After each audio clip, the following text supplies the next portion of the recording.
Ito na ang latest ng Mixed Topics, mainit na showbiz ganap. Pinag-uusapan sa social media ang bagong business venture ni Catherine Bernardo at ang buhay solo at pagiging independent woman ni Catherine. Hindi din nakaligtas si multimedia star Alden Richards sa mga netizens dahil pinag-uusapan din ngayon ang pagpapagawa at malapit na paglipat sa bagong bungalow house ni Alden. Talakayin muna natin si Catherine Bernardo, from superstar to entrepreneur. Catherine Bernardo ginulat ang lahat sa kanyang bagong business venture.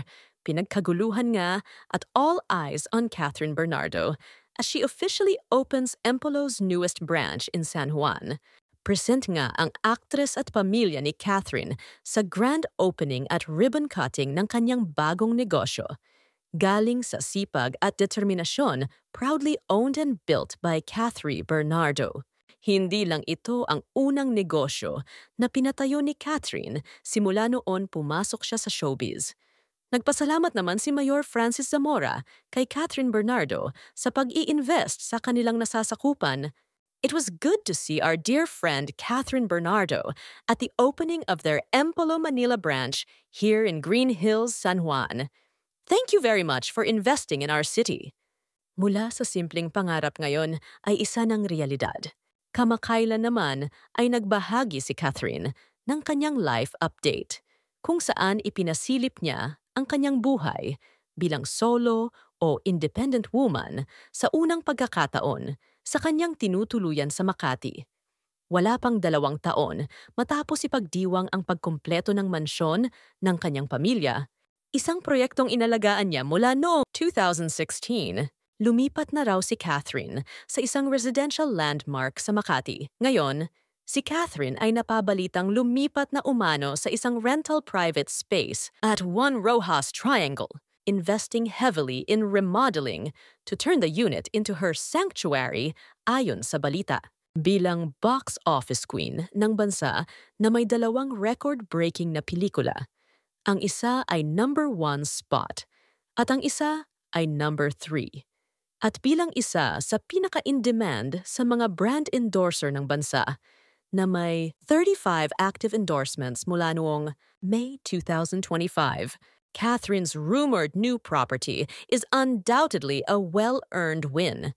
Ang mga sikat na personalidad na sinasabing kapitbahay ni Catherine sa Juan Rojas Triangle ay sina Karen Davila, mag-asawang Sara Geronimo, at Mateo Guidicelli and Curtis. Dati din umanong nakatira doon si Miss Chris Aquino. Ayon din sa balita, sinasabing doon din umano nakatira ang rumored sutor niyang si Mayor Mark Alcala. Ngunit wala pa itong kumpirmasyon. Samantala, pag-usapan naman natin ang kapuso aktor na si Alden Richards. Noong mga nakalipas na buwan, kinongratulate ng mga fans si Alden sa new bike at new house niya. Nagpapagawa ng bahay si Alden at kaya nalaman ang tungkol dito ay dahil pinost ng kinuha niyang interior designer na si Patrick Henry Kaunan ang photo nila ng kapuso aktor nang sila ay magkita na. Ito ang post ng designer. Alden, no Friday night rush hour traffic or even a heavy rainstorm will hinder me to meet my newest client and one of the most handsome men in the country, or if not the most handsome, haha. Thank you so much for the trust, and I'm excited to work with you for your new home. I'm sure it'll be super-duper fun time with you from the design process to actual staging. Sabi ng interior designer ni Alden. Nagbahagi din sila ng mga updates sa progress ng bahay ni Alden at abala sila sa pagpili ng mga materyales sa kanyang bahay.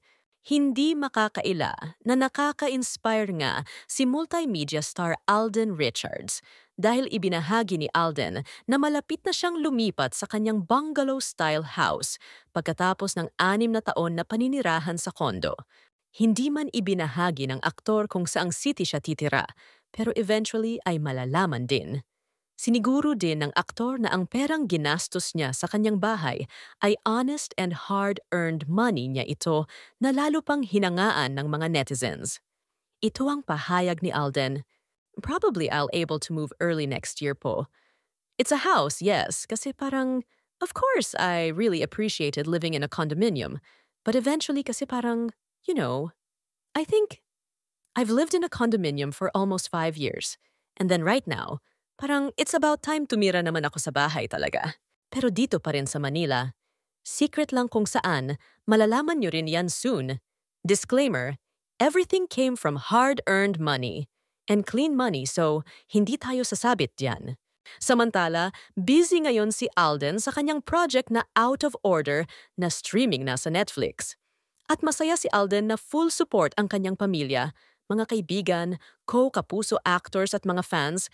Ang Out of Order ay #1 ngayon sa Netflix dahil napapanahon sa kinakaharap na anomalya sa flood control projects at korupsyon. Sinabi rin niya na gusto niyang makatrabaho in the future si Miss Anne Curtis dahil ultimate crush niya si Miss Anne. Congratulations, Catherine at Alden. Ano ang masasabi niyo sa balitang ito?